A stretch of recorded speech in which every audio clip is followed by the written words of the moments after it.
네, 먼저 국민의례가 있겠습니다. 모두 정면에 있는 국기를 향해 주시기 바랍니다. 몸이 불편하신 분들께서는 자리에 앉으신 채로 함께 해주시면 되겠습니다. 국기에 대하여 경례.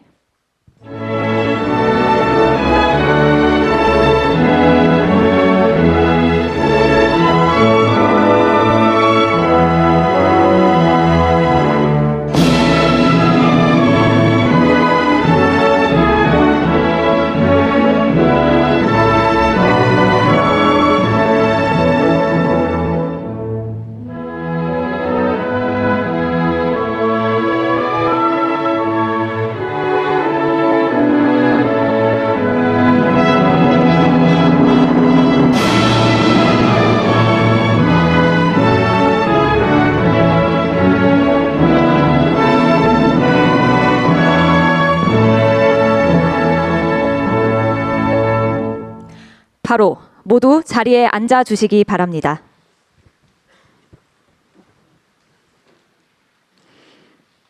네, 대한민국 과학 수도 대전에서 함께합니다. 먼저 대통령님의 모두 말씀이 있겠습니다. 네, 대전 시민 여러분 이렇게 만나뵙게 돼서 반갑습니다.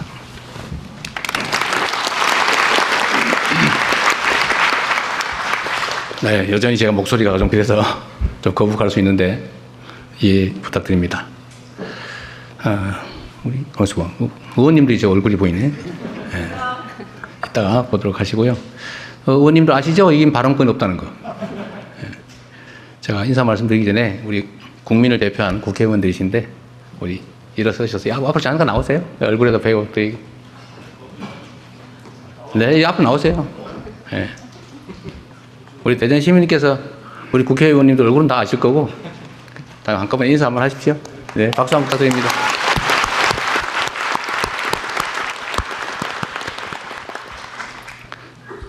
제가 자주 말씀드리는데 이런 자리는 우리 국민과 대통령이 직접 소통하는 자리여서 국회의원, 단체장 이런 분들은 제가 오시려면 오시고 안 오셔도 되고 제 대신 발언 기회는 없습니다. 이렇게 미리 말씀드리는데도 왜 발언 안 시켜주냐고 이렇게 생떼 쓰는 분들이 가끔 있어서 제가 오늘 미리 말씀드리는 겁니다. 하여튼 오늘 같은 이런 자리에서 제가 정말 말씀드리고 싶은 거는 세상이 너무 힘들지 않습니까? 복잡하고 어렵고 또 위기 같기도 하고 앞으로 어떻게 사나 막막하기도 하고 우리 자식들은 앞으로 어떻게 살아가지 그런 걱정들 많이 생기지 않습니까? 이럴 때일수록 사실은 그 그룹의 리더 역할이 정말로 중요하다는 생각이 들어요.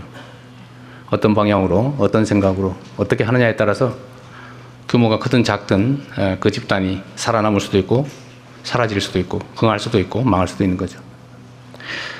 저는 그런 생각을 가끔씩 해봅니다. 역사적으로 볼 때 과학 문명에 투자하고 관심 가진 국가 체제는 흥했고 과학 기술을 폄훼하거나 무시하는 체제는 망했죠. 가깝게 조선시대를 봐도 세종이 과학 기술 인재들을 참으로 중히 여기지 않았습니까? 비록 신분이 낮아도 실력이 있으면 면천해주면서까지 일을 맡겼고 정조 때도 마찬가지였던 것 같아요. 그때는 과학기술을 받아들이고 연구하려고 노력했죠. 그리고 국가정책 수행에 이를 잘 활용하려고 노력했습니다. 사실 최근에 대한민국이 여러 면에서 전 세계로부터 각광을 받고 있는데 저 나라가 어떻게 식민지에서 해방된 그야말로 세계 최빈국 중에 하나였는데 이 짧은 시간에 세계에 내놓을 만한 선진국으로 도약했을까? 그리고 선진국으로 먹고 사는 문제만 해결한 게 아니고 문화라고 하는 측면에서 전 세계의 모범이 되고 막 따라 해보고 싶고 가보고 싶은 그런 나라로 변했습니다. 물론 가야 될 길이 멀긴 하지만 이렇게 대한민국이 경제적으로 문화적으로 또 군사적으로 정치적으로 모든 면에서 전 세계인들이 정말로 부러워할 만한 위치에 오게 된 아주 결정적인 이유는 우리가 가진 것은 특별히 없지만 자원도 없고 특별히 물려받은 것도 없고 무슨 땅덩어리가 큰 것도 아니고 그런데도 불구하고 이렇게 우리가 전 세계인의 부러움을 사게 된 제일 큰 이유는 우리 국민들이 공부를 열심히 했기 때문이죠. 그렇죠? 잘 공감이 안 가시나 본데 논파라고 빨아서 상아탑을 쌓지 않았습니까? 자식들 어떻게든지 잘 살게 해보겠다고 최선의 노력을 다한 게 학교 보내는 거였어요. 배고라서 먹고 살기가 어려워도 생계수단인 밭을, 논을 파는 한이 있더라도 자식들에게 공부를 시켜서 더 나은 세상 만들어 보겠다고 했던 우리 선배 세대들의 노력이 결국 오늘의 대한민국을 이렇게 만들 거 아니겠습니까? 사실 여기 계신 젊은 분들도 비슷하죠. 공감을 안 하는 분위기긴 한데. 근데 역시 지금도 마찬가지입니다. 부모들이 자식 세대에게 가장 크게 투여하는 것은 자식들을 공부시키는 거죠. 아마도 전 세계에서 이렇게 자식들 공부에 매달리는 민족이, 국민이 있을까 싶을 정도입니다. 그래서 우리가 성장, 발전한 정말 획기적인 동인, 근본적인 힘은 이런 수업에, 학습에 있었다. 근데 이건 국가 단위로도 보면 마찬가지입니다. 국가도 공부를 해야죠. 국가 공동체도. 그게 숫자로 나타난 게 연구개발, R&D 예산입니다. 사실 R&D 예산을 이렇게 아주 단편적으로 보면 저거 뭐 그냥 놔둬도 되는데 굳이 뭐 저 결과물도 안 나오는 연구를 저렇게 해야 되나? 라는 생각이 드는 것들도 많죠. 소위 기초연구. 그래서 어떤 사람들은 그런 거 하지 말고 당장 그 돈으로 삽질하자. 라고 생각할 수도 있는 거죠. 그건 판단하기 나름이다. 우리가 한때 여기 입틀막 당하고 끌려나간 데가 이 근처 어딘가요? 어딘지 잘 모르겠는데. 내가 오늘 그분 있으면 혹시 오셨으면 한번 볼까 했는데. 얼마나 억울했겠어요? 내가 누구 특정인을 비난하자는 게 아닙니다. 국가도 공부해야 되고 개인도 공부해야 되고 기업도 연구개발에 투자를 해야 미래가 있는 거죠. 그래서 우리는 대대적으로 원상복구뿐만이 아니라 앞으로는 과학기술 분야의 연구개발에 더 많은 국가 역량을 투여한다라는 방침을 가지고 아마 거의 대부분 상상하지 못할 정도 규모로 R&D 예산액을 늘렸습니다. 그리고 오늘 여러분의 제안도 듣겠지만 우리가 수차례 논의를 통해서 몇 가지 정한 원칙이 있는데 우리 연구자 여러분들한테 실패할 자유와 권리를 주기로 했어요. 이럴 때 박수도 한번 하는 거예요.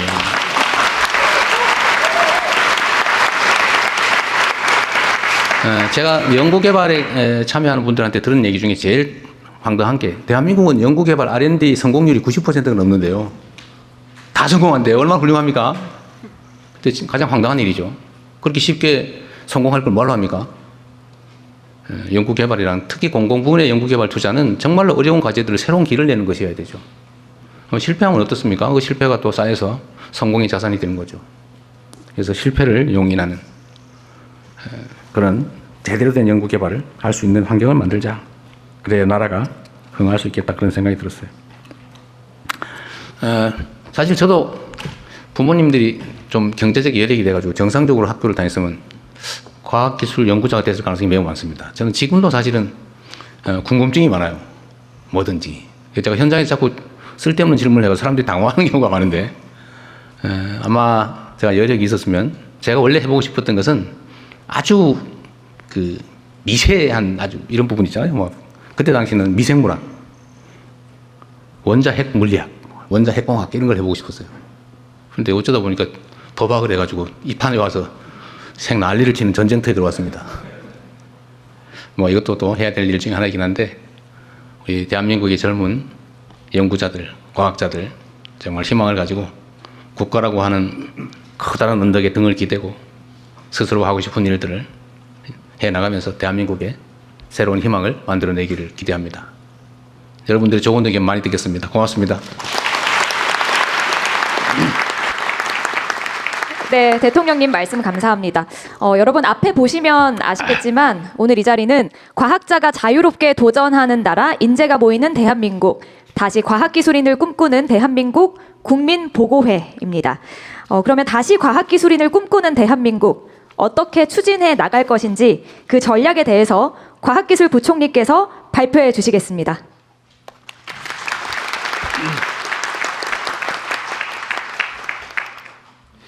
네, 안녕하세요. 부총리 겸 과학기술정보통신부 장관 백여훈입니다. 방금 대통령께서 과학기술 중요시 여기는 나라는 흥했고 아니면 망했다. 사실 이 얘기는 저는 굉장히 자주 듣습니다. 국무회의 때도 늘 과학기술에 대한 어떤 그 중요성에 대해서 강조하시고 부총리 조직으로서 특히 이제 그 과학기술 접반부처 그리고 우리나라가 과학기술 강국이 되고 실질적인 잠재 성장률, 경제 성장률을 높여 나가야 된다는 강조를 매주 하십니다. 그래서 부담도 되는데 아무튼 우리 모두가 여기 계신 분들이 오늘 대통령님 하신 말씀이 진짜 진심으로 저는 하셨다라고 전달을 드리고 싶습니다. 그래서 우리가 이제 그 과학기술 강국을 만들기 위해서 지금 우리가 풀어야 될 첫 번째 숙제, 인재 문제와 우리 연구 환경에 대해서 오늘 말씀드리도록 하겠습니다. 지금 말씀드린 보고서는 단순히 그 가기정통부에서만 준비한 것이 아니라 범부처 그리고 여기 계신 현장에 계신 연구자분들과 많은 소통을 통해서 만들어진 자료입니다. 네, 첫 번째 페이지, 다음 페이지부터 말씀드리겠습니다. 지금 세계는 미국, 중국 중심으로 기술 패권 경쟁이 격화되고 있습니다. 반면 우리나라 잠재 성장률 둔화되고 있고 과학기술 혁신을 통한 기술 주도 성장이 무엇보다 중요한 시점에 와 있습니다. 그런데 기술 주도 성장을 만들어내는 이 시점에 방금 말씀드린 대로 우리는 이 성장을 견인할 이공계 핵심 인재가 부족한 현실에 시달리고 있습니다. 다행히도 얼마 전 그 가기원 지원자 수가 16.1%로 크게 늘었다는 반가운 소식이 있었습니다. 뭐 새로운 희망이라고 할 수 있겠습니다. 지금이야말로 대한민국이 다시 과학기술인을 꿈꾸도록 역량을 직결할 골든타임이라고 생각합니다. 미래 세대가 계속해서 과학기술인을 꿈꾸고 혁신을 이끌어가기 위한 해법은 무엇인지 정부의 국정 원칙인 경청과 통합에 따라서 다양한 방법으로 여기 계신 목소리뿐만 아니라 현장에 계신 많은 연구자들의 목소리를 청취했습니다. 여러 의견도 주셨습니다. 이공계의 일자리 확보, 연구의 자율성 증진, 행정의 간소화가 필요하다. 이런 다양한 의견을 주셨습니다. 다음 페이지입니다.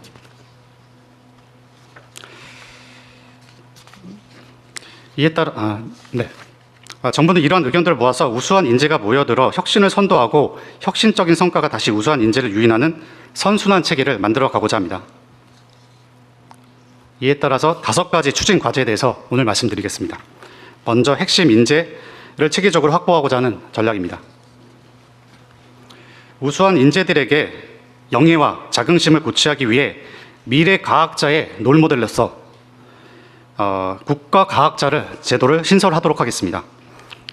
초등 단계부터 수학, 과학 교육을 강화하고 우수 이공계 학생들 그리고 신진 연구자들이 국가과학자로 성장하도록 지원할 것이며 향후 5년 동안 매년 20명씩 100명의 국가과학자를 선발해서 국가 리더로 활약할 수 있도록 돕겠습니다. AI를 이해하고 활용할 수 있는 과학기술과 AI의 양손잡이 인재도 육성하겠습니다. 지역의 AI 과학영재학교와 과기원 간 연계를 통해서 학위 패스트트랙을 확대하고 과기원이 지역의 AX 인재 양성과 산업 혁신을 이끌어 가도록 하겠습니다. 해외 우수 인재도 적극적으로 유치하도록 하겠습니다. AI 등 첨단 과학기술 분야에서 탑티어 인재 유치를 위한 비자 제도를 확대하고 맞춤형 지원을 제공하도록 하겠습니다. 외국인 유학생들이 국내에 취업하고 정착할 수 있도록 유학생 비자 기존의 2년에서 3년으로 연장하고 영주 기아 패스트트랙도 기존에 6년 걸리던 일을 3년으로 단축하겠습니다. 두 번째, 이공계 인재들이 안정적으로 성장할 수 있는 매력적인 생태계를 만들도록 하겠습니다. 이공계 학생들이 연구와 학업을 안정적으로 이어갈 수 있도록 하고 전문 연구원의 경우 AI 등 첨단 과학기술 분야 대학원생들이 전문 연구 요원으로 우선 배정될 수 있도록 하겠으며 대학원 장학금 수혜율을 30년까지 기존의 1.3%에서 10%까지 늘리도록 하겠습니다. 또한 청년 연구자와 신진 연구자들이 활동할 수 있는 공간, 즉 양질의 일자리 창출을 위해 첨단 분야 교원과 출연연 연구직 등의 일자리를 늘리고 민간의 딥테크 창업 지원을 강화할 뿐만 아니라 외국인의 창업 기회도 확대하여 민간 일자리 창출을 촉진하도록 하겠습니다. 그리고 기초 연구를 1.5만 개 수준으로 확대하고 연구비를 안정적으로 지원하며 역량 있는 연구자들을 정년과 관계없이 지속적으로 연구할 수 있는 기회를 제공할 수 있도록 하겠습니다. 아울러 연구자들의 겸직과 연구년을 활성화하기 위해 이공계 지원, 특별법 등 관련 법령을 개정하고 기업 연구자들을 위한 기금 조성도 내년도에 1,000억 원 수준에서 10년간 1조 원 수준으로 조성하도록 하겠습니다. 세 번째, 연구자는 다른 걱정 없이 연구에만 전념할 수 있도록 하겠습니다. 그동안 연구자들이 많은 불만 중에 하나가 과도한 행정 부담이었습니다. 다들 이렇게 영수증 붙이고 제출하고 이런 데 고생들 많이 하셨는데 수시로 쓰는 연구비 사용에 있어서 불편함이 없도록 직접비는 10% 이내에서 자율적으로 사용하실 수 있고 간접비는 직접비, 인건비 중복 사용이나 간접비 총액 10% 초과 성과급 지급 등 좀 안 되는 몇 가지 항목을 제외하고 다 허용을 해드리겠습니다. 네거티브 규제 방식으로 전환해서 좀 더 행정의 편리성을 도모하도록 하겠습니다. 대신에 부정 사용 시 최대 10배까지 제재 부과금을 부과하도록 하겠습니다. 아울러 그동안에 이제 과제 제출할 때마다 거의 460여 종에 달하는 행정 서식들, 이런 서류들을 제출하셨는데요. 연구자가 하나의 창구에서 행정을 처리할 수 있도록 간소화하겠습니다. 또한 연구자는 하면 연구하시는 분들은 박수도 쳐주고 그래야 되는데 별로 연구 안 하시는 분 같아요, 전부 다. 네, 감사합니다. 네. 여기 키스 부원장님은 영수증 안 붙여보셨죠? 네. 고맙습니다. 네, 더 말씀드리겠습니다. 연구자는 오직 연구에 몰입할 수 있도록 연구시별로 부담하던 행정과 장비 관리 업무는 블록 펀딩 지원을 통해서 연구기관이 스텝 사이언티스트를 채용해서 연구자가 가감히 도전할 수 있는 환경 만들겠습니다. 최고의 성과를 창출하는 혁신적인 관리 방식을 도입하기 위해 기술 환경 변화에 유연하게 대응할 수 있도록 하고 무빙 타겟 방식을 적용하겠습니다. 분야별로 최고의 민간 전문가들에게 정권을 부여하고 민간 매칭 펀드 비율 완화로 민간 기업의 적극적인 동참으로 시너지를 높이겠습니다. 또한 연구자들이 앞서 대통령께서 말씀하신 대로 과감한 도전을 장려하기 위해 쉬운 연구를 조장하는 평가 등급제는 폐지하겠습니다. 목표 달성 여부가 아닌 혁신성을 평가하고 의미 있는 실패의 가치도 인정하겠습니다. 오늘 대통령님 말씀 들으셨죠? 네.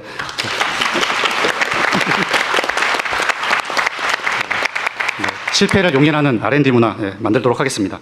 이를 뒷받침하도록 평가위원 전문성과 책임성 높이기 위해 우수 평가위원을 확보하고 평가위원 실명제 등도 확대하도록 하겠습니다. 마지막입니다. 연구비가 필요한 곳에 제대로 쓰여질 수 있도록 기반을 만들겠습니다. 안정적이고 효율적인 R&D 투자 실현을 위해서 변동 가능성이 컸던 R&D 예산은 매년 정부 총 지출 대비 5% 수준으로 유지하고 AI 등 전략 기술 분야의 대형 산업은 기존 4년이 걸리던 연구 착수 시간을 2년까지 단축하고 예산이 적시적소에 효과적으로 배분될 수 있도록 R&D 투자 AI 시스템도 도입하겠습니다. 혁신이 또 다른 혁신으로 이어질 수 있도록 더 많은 연구 데이터들이 축적되고 공유되어 더 혁신적인 다음 연구로 이어지는 체계를 구축하고 지방정부가 스스로 기획하고 집행하는 지역 자율 R&D 체계의 도입으로 지역 균형 발전을 선도하도록 하겠습니다. 또한 지역 거점 대학이 과기원 수준의 역량을 갖추는데 총력을 다해 지원하도록 하겠습니다. 이상의 5가지 중점 과제를 토대로 역대 최대 규모인 R&D 예산 35조 원을 제대로 사용해서 다시 과학인을 꿈꾸는 과학기술 강국 대한민국을 만들어 가겠습니다. 감사합니다.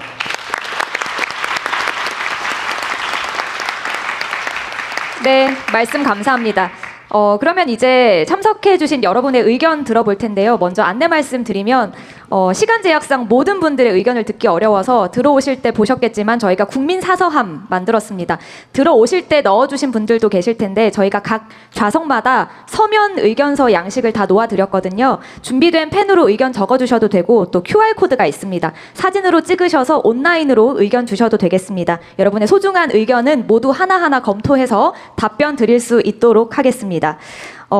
오늘 그리고 이 자리에는 연구계, 산업계, 학생, 연구원, 학부모, 교사, 교수, 유관기관 등에서 아주 다양한 분들이 오신 것으로 알고 있습니다. 다양한 의견이 자유롭게 오갈 수 있는 자리가 되기를 기대해 보겠습니다. 부총리님 발표 들었는데 인재 확보 그리고 연구 환경, R&D 생태계 혁신 이 정도로 좀 나눌 수 있을 것 같은데요. 먼저 과학기술 인재 확보에 대한 이야기를 나누면 좋겠습니다. 발언하고 싶으신 분들은 앉으신 자리에서 손을 들어주시고 제가 지목을 하면 일어나셔서 소속과 성함 말씀해 주시고 의견 개진해 주시면 되겠습니다. 의견 있으신 분 계실까요? 네, 뒤에 가장 먼저 손 드셨는데요. 네, 안경 쓰신 선생님께 마이크 먼저 전달해 드리도록 하겠습니다. 네, 안녕하십니까. 저는 대전에 위치한 이렇게 라미넷 주식회사라는 IT 회사의 영업 컨설턴트를 맡고 있는 주승훈이라고 합니다. 저는 대전에서 태어나서 대전에서 계속 살았고, 그리고 저는 지금 이렇게 충남대학교의 국가정책대학원이라는 곳이 있어서 거기서 스마트 도시환경정책학이라는 석사과정을 야간에 같이 병행을 하고 있습니다. 지금 현재 국가에서 어떤 이공계 대학원생들을 제공하는 거는 이공계 풀타임들을 대상으로 인재를 양성하고 있습니다. 다만 기업에 재직을 하면서 야간에 좀 더 본인의 자기개발뿐만 아니라 국가의 과학기술 양성을 위해서 실제적으로 공부할 때 국가적으로 이공계 그러니까 국가정책대학원 이공계가 아니라 좀 정책학 행정학의 분야에 얹혀서 국가적으로 지원받지 못하는 제도가 발생하고, 그를 기반으로 실제적으로 결국 어떤 정책에 대해서 이공계 풀타임이 아니라 이유로 정책에 대해서 좀 참여할 수 있는 기회가 좀 현저히 좀 적은 상황이 있습니다. 그래서 이런 부분에 대해서 실제적으로 좀 더 지원받을 수 있는 구조들을 만들 수 있는지 좀 질의 드립니다. 뿐만 아니라 결국 대학생뿐만 아니라 대학원생들이 실제적으로 R&D나 나중에 기업으로서 조달에 참여를 했을 때 그런 조달 프로그램에 대해서, 시스템에 대해서 이해할 수 있는 기회들을 대학생이나 대학원생, 석사, 박사 과정에서 조금 이해할 수 있는 기회들을 마련해야 되는데, 그런 기회들이 기업에 취업을 하거나 일을 해야만 좀 경험할 수 있는 기회들이 있기 때문에 결국 학부생, 그리고 석사 과정 안에서 좀 더 배울 수 있는 기회들을 마련을 해주실 수 있는지, 그런 시스템들을 어떻게 제공할 수 있을지에 대해서 같이 고민하는 자리가 있으면 좋겠습니다. 고맙습니다. 네, 좋은 의견이시고요. 저도 이거 관련해서 하나 물어보고 싶은 게 있는데, 전에 제가 회의 때 한번 지적했던 건데, 이게 뭐 관련이 있을지 모르겠지만, 지금 연구 개발 사업 위탁이죠. 어떤 아이템을 정해서 위탁하잖아요. 이걸 대개는 무슨 대형 연구소, 기관, 학교 뭐 이런 데다가 맡기다 보니까 개인들이 관심 있어서 연구할 기회는 별로 없는 것 같아서, 그 개인 연구자한테 어떤 아이템이 있어서 본인이 해보겠다는 거, 이런 거를 기회를 주는 거는 준비가 돼 있나 모르겠어요. 네, 지금 저희가 이제 기초 연구 그리고 기본 연구 이렇게 나누는데요. 그러니까 기본 연구 1억 미만의 작은 과제들, 그 신진 연구자들이 연구할 수 있는 그 자금 지원들을 이번에 2,000개까지 그 말이 됐군요. 네, 알겠습니다. 네, 이게 뭐 오늘 여기서 무슨 결정하려고 하는 건 아니니까 의견을 주시고 의견을 좀 주고받는 걸로, 혹시 정부의 이 관련 정책에 이게 추가되면 좋겠다든지, 또는 이건 좀 문제가 있다든지, 뭐 그런 의견들을 좀 자유롭게 주시고, 가능하면 모두의 관심사인 사안들에 좀 집중해 주시고, 감사합니다 뭐 이런 의례적인 얘기는 생략해도 되겠습니다. 나중에 보면 시간이 없어가지고 그 얘기 꼭 하고 해야 되는데 라고 하다가 억울하다고 가슴 치면서 가시는 분들 꽤 있어서, 근데 그런 걸 줄이기 위해서는 최대한 압축해서 좀 하면 좋겠습니다. 네, 제일 가까이에 그 우리나라 과학기술의 미래를 책임질 청년 연구원분들이 앉아 계신 것으로 알고 있는데, 혹시 의견 없으실까요? 바로 옆에서 손을 드셔서 마이크 전달해 드리겠습니다. 안녕하세요. 부산대학교에서 온 김지연입니다. 멀리서 오셨네요. 네, 저는 공부를 아주 잘하지는 않았지만 어렸을 때부터 나라에서 과학을 좋아하고 과학을 할 수 있게 지원을 많이 해주셔서 계속 연구를 할 수 있었습니다. 아주 어렸을 때는 영재원을 많이 다녔고요. 학부 때는 이공계 우수 장학금을 받으면서 대학을 다녔고, 그리고 최근에는 대통령 장학생으로 선정이 돼서 연구를 하고 있는데, 저는 아까 말씀드렸다시피 국영수를 아주 잘하는 학생은 아니었어요. 근데 다만 그냥 자연이 좋아서 지금 또 벼의 수정 과정을 연구를 하고 있습니다.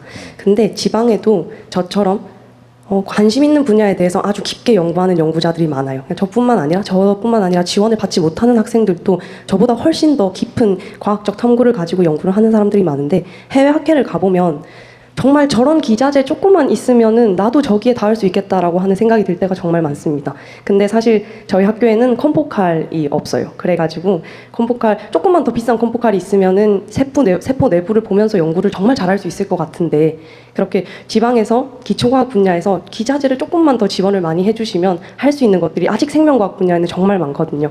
그런 부분을 좀 할 수 있게 대통령님께서 많은 지원해 주시면 감사하겠습니다. 이거 매우 일리 있는 지적인데요. 이게 그런 게 있을 것 같아요. 이게 다른 데는 얼마든지 있을 텐데 접근할 수가 없겠죠, 아마. 그래서 공공기관 또는 공공영역의 장비, 시설, 이런 일종 인프라 이런 것들은 개별 연구자들이 얼마든지 쓸 수 있게 지침을 만들든지 규정을 해주면 좋겠어요. 그 사실 거의 다 놀고 있을 건데. 네, 실제 혁신본부에서 그 학교 혹은 대형 연구기관 단위로 공동기기원을 만들도록 하고요. 그 공동기기원에 상당히 좀 개인이 사기에는 힘들지만 또 공동으로 활용할 수 있는 중요한 장비들을 함께 사용하고 신청을 해서 활용할 수 있도록 하는 이런 준비들을 하고 있습니다. 기존에 새로 만드는 것도 중요한데, 기존에 있던 것을 당연히 공동으로 활용한다. 공공자산이니까요. 뭐 기업들 이런 데는 어떻게 할 수 없겠지만 연구기관이나 위탁해서 하는 뭐 이런 사업들에서는 당연히 있는 장비 시설 이용할 수 있어야 될 것 같아요. 그거 얘기 나온 김에 예를 들면 개별 연구 공모 이런 것도 당연히 있겠죠. 어쨌든 저런 개별 연구하시는 분들한테 아이템 제공받아가지고 좀 아이디어가 기발한 게 있을 텐데. 제가 알고 있기로는 그 국가 이 공동시설로 나노웹, 모아웹 사업이라는 게 있습니다. 그래서 물론 그거는 이제 개인 연구자가 접근해서 신청을 하셔야 되는 거고 연구 책임자가 이제 선정이라는 과정을 거쳐야 되기 때문에 모두가 혜택이 되진 않고 있는데 그래도 지금 말씀하신 그런 부분들은 접근할 수 있는 게 전혀 없지는 않아서 네. 좀 홍보가 더 돼야 될 것 같습니다. 그래서 우리 하정우 수석이 또 해야 될 일인데 이런데 인공지능 검색 시스템이 필요하다고요. 그냥 물어보면 탁 찾아줘야지. 그거 자기가 찾으러 다녀야 됩니까? 내가 이거 뭐 커터가 필요한데 이거 어디서 구할 수 있냐? 공짜로 쉽게 쓸 수 있는데 알려주라. 그럼 바로 탁 알려줘야 되는 거 아니에요, 그죠? 예. 준비하겠습니다. 네, 혹시 또 의견 있으신 분 계실까요? 제 반대편에 계신 안경 쓰신 선생님께 마이크 전해드리겠습니다. 네, 안녕하세요. 저는 한양대 백소연이라고 합니다. 어제 저녁까지 저희가 베이징대에 있는 인공지능 천재반 튜링반을 방문하고 오늘 여기 참석하고 싶어서 새벽 비행기로 왔습니다. 그래서 오늘 발표해 주신 정책을 보니 저희도 뭐 못지않게 잘 될 수 있겠다는 희망도 좀 생겼는데요. 특히 이제 국가과학자 제도가 좀 굉장히 인상 깊었습니다. 그런데 그 구성의 내용을 제가 정확히 파악할 수는 없지만 한 가지 좀 드리고 싶은 말씀은 그 국가과학자 안에 청년과학자의 비중을 좀 늘려주셨으면 어떨까라는 생각이 있습니다. 그래서 국가과학자 안에 청년과학자를 많이 선정을 해주시면 사실 저희 지금 여기 있는 세계에서 가장 똑똑하고 잠재력 풍부한 우리 인재들이 30년 뒤에 어떤 기대감보다는 당장 5년 뒤에 나도 저렇게 될 수 있다라고 생각을 해서 더 빨리 저희 과학계에 들어올 수 있을 것 같다라는 생각을 했습니다. 네, 이상입니다. 네, 이게 성공한 사람보다는 성공할 수 있는 사람을 격려하는 것도 중요하다. 그런 얘기죠. 근데 혹시 뭐 이쪽 준비하는 주최 측하고 짜고 하신 거 아니죠? 이 하정우 수석이 전에 국가과학자 제도를 만들었는데 이게 주로는 성공한 원로들 이런 사람을 예우하고 또 계속 연구 활동하게 하기 위해서 하자고 기한을 했는데 이게 지금 젊은 박사급 연구자들도 가능성이 있으면 지원을 좀 해주자. 명예도 주고 지원도 해주고 그러자는 얘기를 대통령이 약속을 해라. 지금 저한테 지금 미리 줬어요. 짜고 했나 했더니 그건 아니군요. 일리 있는 지적인 것 같아요. 요거는 말씀하신 것처럼 젊은 과학자들도 예산 지원 받아가면서 평생 예를 들면 국가과학자라는 어쨌든 명예도 받고 책임감 있게 국가를 위해서 공동체를 위해서 연구에 평생 전념할 수 있게 해주는 게 중요할 것 같습니다. 그러다가 뭐 이 사람이 좀 이상하게 변해가지고 이상하다 그럼 탈락시키면 되니까 그 시스템을 하나 만드시고요. 좀 확대해 보기로 하시죠. 네, 준비하겠습니다. 이미 성공한 사람에 더하기 우수한 젊은 인재들도 기회를 주는 걸로. 대신에 이걸 좀 하면 좋겠어요. 민주적으로 공정하게 선정될 수 있는 시스템을 꼭 만들자. 이거 저는 국가 정책을 설계할 때 언제나 그런 걱정이 들어요. 좋은 취지로 뭘 해놓으면 꼭 이상한 데 악용하는 사람도 있어요. 이거는 일상적으로 있는 것이어서 그 방어는 해야 되는데 그것 때문에 또 안 해버리는 경우도 있어요. 그럴 건 아니다. 제가 맨날 얘기하지만 장을 담그고 구더기는 철저히 막자. 이런 입장이고요. 그래서 내가 하나 더 우리 과기부 부총리 말씀하신 것 중에 우리가 이제 연구비 사용에 대해서 자꾸 행정적 통제를 안 하는 방향으로 바꾸잖아요. 근데 뭐 얼마까지는 쓰고 그냥 썼음 이렇게만 써라. 영수증 이런 거 필요 없고. 그럼 또 이걸 또 악용하는 사람도 있어요. 또 네거티브 제도로 하면 요거 말고는 다 써도 된다 이렇게 하면 뭐 조작을 하거나 이런 경우가 있을 수 있잖아요. 근데 이게 이제 국민들 입장에서는 그 부정한 사례가 많지 않은데 보통은 저는 그런 믿음이 있거든요. 우리 국민들께서 예를 들면 뭐 공직사회가 썩었다 부패했다 해도 제가 보기로는 거의 대부분은 정말 열심히 성실하게 부정부패하지 않고 일 잘해요. 근데 그중에 꼭 소수가 있어요. 이걸 악용하는. 그 연못에 물 흐리는 미꾸라지들처럼 다들 정말 자기 역할 잘하는데 이런 소수가 있습니다. 그래서 이 소수를 어떻게 처리할 거냐. 그 소수 때문에 할 일을 안 하는 건 말이 안 되죠. 근데 행정 편의적으로 생각하면 아예 그런 부정이 생길 소지를 막는다고 아예 안 해버려요. 그러면 사회 발전이 가로막히겠죠. 그래서 저는 좀 방향을 바꾸자 우리가. 대다수를 믿고 최대한 허용하되 이걸 악용해가지고 장난쳐서 전체 물을 흐리는 것에 대해서는 아주 제재를 세게 하자. 어떠세요? 그래서 연구비 사용에 대해서 재량도 늘리고 예를 들면 통제도 좀 완화하는데 하여튼 그런데 만약에 문제가 돼서 걸리면 그 우리 요즘 열차 표 검사 옛날처럼 다 안 하잖아요. 다 안 하고 걸리면 20몇 배인가 그러죠? 일단 10배부터 시작하겠습니다. 30배까지. 근데 연구비 부정 사용은 우리가 많이 풀어줄 건데 믿고. 근데 이걸 어겨가지고 물을 흐리는 경우는 10배 약한 것 같아요. 아, 20, 30배. 30배. 네. 프로젝트 전체를 상한으로 최하 20, 30배. 이렇게 한번 검토 한번 해보시면 네. 괜찮겠죠? 너무 가혹하다고 욕하지 않을 거죠? 네. 네, 계속해서 의견 듣겠습니다. 네, 근데 우리 기관장은 금지. 네, 그렇죠? 한번 뒤로 가겠습니다. 저기 뒤쪽에 여성분께서 손 높이 드셨거든요. 네, 마이크 전해드리겠습니다. 안녕하세요. 저는 이너시아 김효희 대표라고 합니다. 저는 조금 속물적이지만 현실적인 이야기를 해보려고 하는데요. 저는 과학고등학교를 조기 졸업하고서 카이스트 학석과학을 나오고서 그 다음에 창업을 했습니다. 근데 솔직히 말하면 제가 어릴 때는 뭐가 되고 싶었냐면 의사가 되고 싶었습니다. 그리고 지금 시점에서 뒤를 돌아보면 그때 공부 잘했던 친구들은 의사 혹은 변호사를 하고 있습니다. 되게 이 점이 슬픈 일이라고 생각을 하는데요. 사실 학생들에게 암만 과학자 정말 좋은 거다, 국가과학자를 양성할 거다라고 말해봤자 학생들은 어떻게 해야지 돈 많이 벌지를 생각하면서 학교를 다닐 수밖에 없습니다. 그래서 요즘은 감사하게도 그 SK 하이닉스가 연봉을 많이 주면서 친구들이 반도체 분야로 엄청나게 몰리고 공부를 열심히 합니다.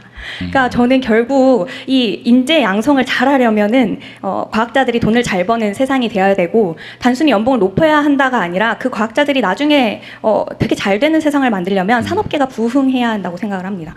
그럼 어떻게 산업계가 부흥하냐? 과학자들이 자기들이 연구한 걸 가지고 창업하려 할 때 혹은 연구 과제를 할 때 결국 그 말씀하신 실패할 용기를 주시는 게 굉장히 중요한데요. 그래서 저는 본인들이 연구했던 그 주제를 가지고 혹은 본인들이 공대생으로서 창업을 할 때에 그런 면에서 인센티브나 아니면 실패할 용기를 조금 더 부여해 주시는 것이 실질적인 도움이 될 것 같습니다. 그렇게 해서 성공한 기업들이 공대 출신 기업들이 많아지면 저 선배처럼 될 수 있네 라는 생각을 가지고 어린 학생들도 현실적인 고민을 가지고 이공계에 남아있을 거라는 생각이 듭니다. 말씀 들어주셔서 감사합니다. 정말로 훌륭한 지적을 하신 것 같습니다. 요새 SK가 월급을 많이 주는 모양이군요. 훌륭한 기업인 것 같아요. 근데 이것도 진짜 요즘 기업 문화가 많이 바뀌긴 바뀌었어요. 제가 여러 논란이 있는데 보니까 그 노동자들의 노동을 착취해가지고 이제 월급 떼어먹고 뭐 그런 데 있더라고요. 최근에 문제되는 데가. 줘야 될 돈 안 주고 떼어먹으려고 그러고 막 가혹하게 노동 조건 만들어서 사람들 죽고 다치고 막 이렇게 해서 거기서 이익을 보는 이 기업.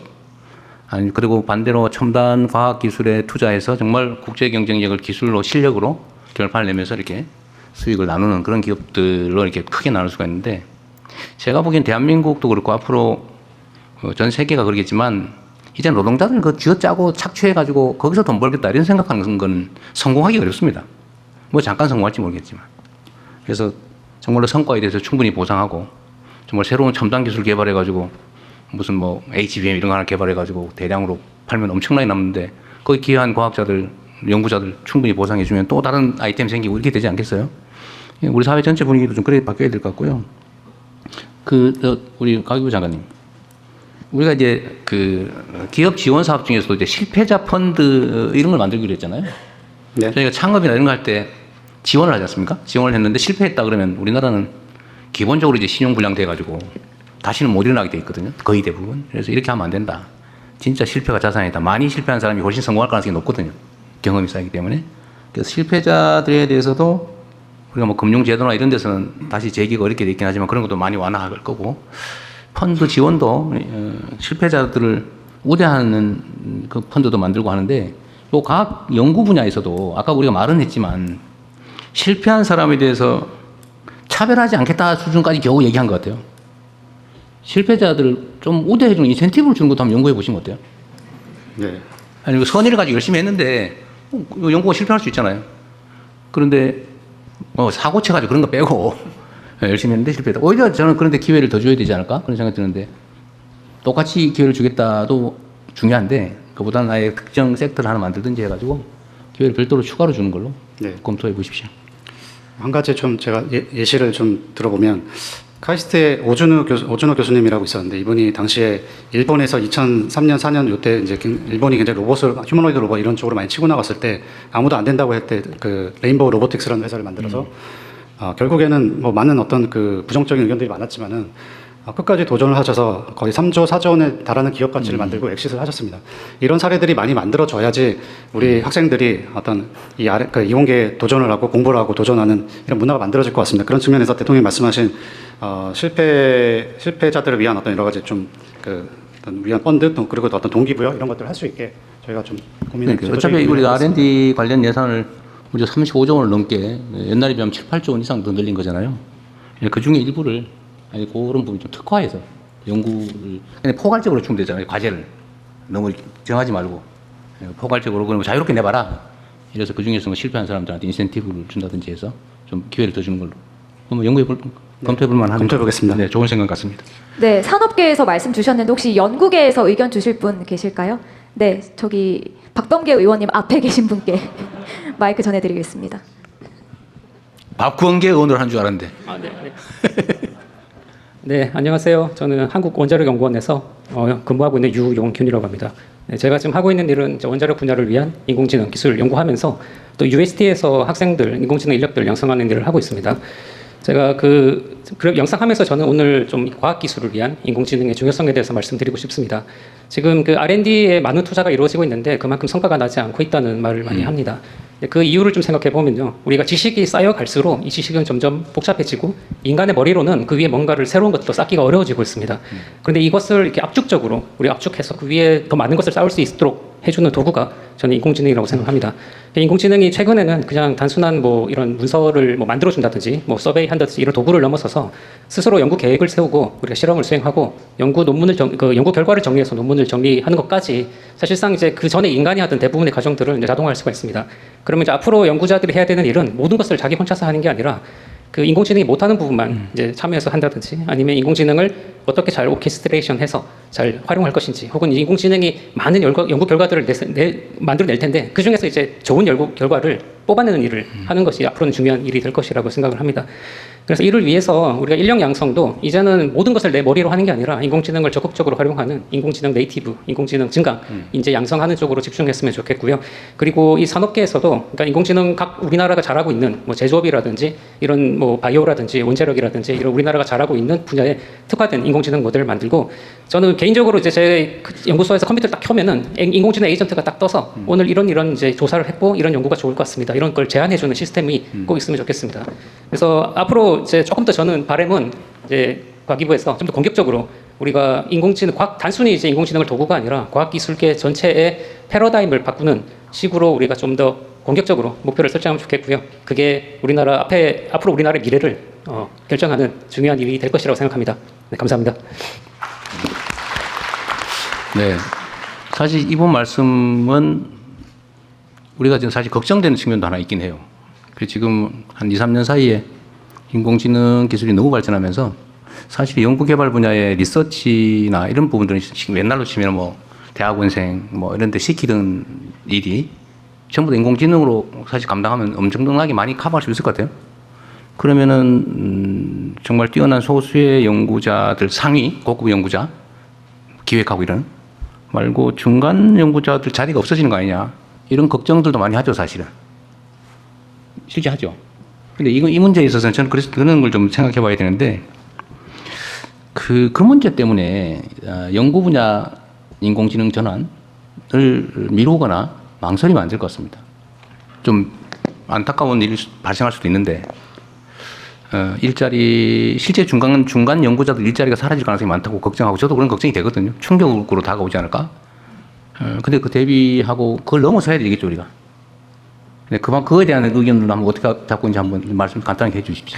네, 지난번에 대소부 때 한번 동일한 말씀을 주셨었고요. AI 시대의 과학 기술 연구란 패러다임이 굉장히 많이 바뀔 거기 때문에 그러면은 이제 연구자들은 어떻게 AI 연구를 해야 하는가? 기존의 주니어들이 하던 연구들을 인공지능이 대체할 텐데 그러면은 연구 기획, 실행, 평가 단계 모든 것들을 인공지능 가능하게 해서 넣어야 되는 게 아닌가라고 요청을 주셨고 거기에 대한 어떤 패러다임 변화 준비는 AI 전략위원회에서 과학 AI 분과에서 논의를 하고 있고 또 요거를 내년에 400억 정도 예산을 잡아서 과학 AI 연구를 하기 위한 사업을 또 별도로 만들어 두었습니다. 그래서 이런 전반적인 과학 연구 개발 단계에서의 완전히 연구하는 방법의 변화 와 관련된 여러 가지 제도적인 것들, 도구적인 것들, 그리고 지원하는 이런 부분들, 그리고 필요하면 연구자들이 새롭게 연구하는 방법에 대한 교육까지 풀 패키지로 별도 이렇게 소개드리고 관련된 사업이라든가 이런 부분들을 말씀드릴 수 있는 자리를 만들도록 하겠습니다. 그건 정말 중요한 일인 것 같아요. R&D를 위한 R&D, 연구 개발을 위한 인공지능 연구, 그걸 또 학습하는 거, 이게 정말 중요할 것 같습니다. 잘 준비해 주시고요. 네. 네, 저희가 그 인재 확보 중심으로 이야기를 했는데 그러면 자연스럽게 그 R&D 생태계 그리고 연구 환경 혁신 쪽으로 좀 더 자유롭게 이야기를 들어보도록 하겠습니다. 의견 주실 분 계실까요? 네, 여기 제 가까이에 계신 네 선생님께 마이크 전해드리겠습니다. 예, 기회를 주셔서 감사합니다. 예. 저는 R&D 생태계의 이 선순환 구조의 이 건강하게 만드는 선순환 구조의 가장 큰 문제는 그러니까 산학연의 이 선순환 구조가 잘 돌아가야 된다고 생각하는데요. 특히 학교나 정부 출연 연구소는 어떻게 보면 공공의 개념이 강하고 산은 사적인 개념이 강하다 보니까 연구 개발이나 기술 개발이 이게 좀 충돌이 되는 부분이 많이 생깁니다. 이 영역이 조금 다르다 보니까. 그래서 이 산학연 구조가 건강한 선순환 구조가 되기 위해서는 기업에 있는 연구자들이 학교나 정부 출연연에 겸직이 가능해지는 이런 시스템이 만들어지면은 요 산학연에 대한 건강한 네트워크 시스템 이런 게 잘 돌아가지 않을까라고 생각이 돼서 이런 기업 연구자들의 이런 학교나 정부 출연연에 연결이 될 수 있는 연계가 될 수 있는 이런 겸직이 가능한 이런 시스템이 좀 구축이 되면은 건강한 생태계가 형성되지 않나라는 의견을 드리고 싶습니다. 예. 제가 얼핏 떠올랐는데 연구기관 학교에 산 쪽이 예를 들면 참여하는 거, 예를 들면 회사의 기술 담당 전무가 어디 대덕 연구원 어디에 그 연구에 참여한다, 이거 괜찮을 것 같아요, 그죠? 근데 반대로 국가 연구기관의 주요 연구자가 아까 얘기한 SK 하이닉스의 개발팀 팀장을 겸하는 거, 요거는 또 약간 그럴 것 같아요, 그죠? 그러니까 이게 양면이 있는 것 같습니다. 한번 이건 연구를 한번 해보시고 이게 복잡한 얘기일 것 같긴 해요. 네. 부작용이 저는 다시 한번 얘기하면 어쨌든 산 쪽이 학연 쪽으로 이렇게 겸하고 역할을 같이 나누는 게 좋은 것 같은데 이게 반대로 국가의 지원을 받아가지고 공적 연구를 하는 사람이 개인 돈벌이 하는 기업에 이렇게 하는 그런 문제가 있을 수 있잖아요, 그죠?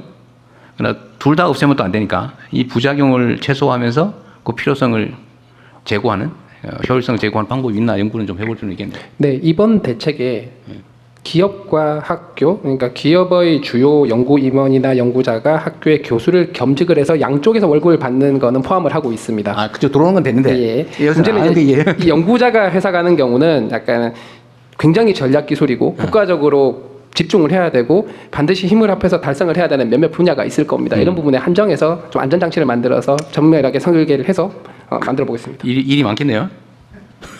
손이 많이 보이세요. 부총리께서 열심히 해주실 것 같습니다. 네, 다른 분 의견 들어보겠습니다. 아, 그 전에 여기 네. 우리 대학원생? 이분 말씀 네, 한번 들어보죠. 박사 과정에 계신 분이라고 알고 있습니다. 아까부터 뭐 할 얘기가 있어서 보이던데 아닌가요? 그냥 열심히 들었는데요. 발언 기회를 주신 김에 몇 가지 그런 말씀드리고 싶습니다. 저는 카이스트 대학원 총학생회장 이슬기이고요. 바로 본론을 말씀하라고 하셨으니까 저는 아까 저기 뒤에 이너시아 선배님께서 말씀하신 거랑 연결되는 것 같은데요.